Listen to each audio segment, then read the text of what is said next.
தாவேகா தலைவர் விஜய் அவர்கள் நேற்று தமிழக முதல்வராக பதவியேற்றார். பதவியேற்பு விழா நடந்த நேரு விளையாட்டு அரங்கிற்கு தன்னுடைய அம்மா உமாவை அழைத்து கொண்டு வந்திருந்தாங்க நடிகை த்ரிஷா கிருஷ்ணன். அரங்கிற்குள்ள வந்ததுமே அங்கு கூடியிருந்த ரசிகர்களை நோக்கி கையசைத்து விட்டு விஜய் அம்மா ஷோபா அவர்களை கட்டி பிடிச்சிருக்காங்க.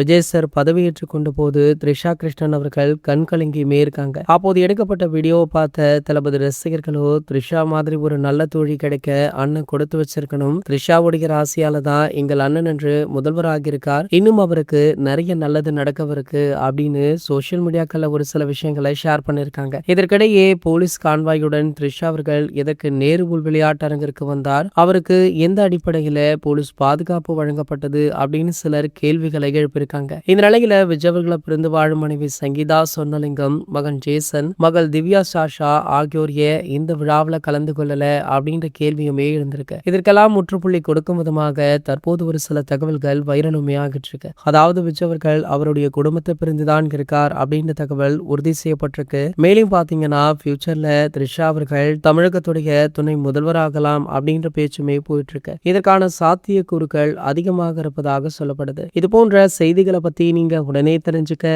நம்மளுடைய சேனலை மறக்காம சப்ஸ்கிரைப் பண்ணிக்கோங்க.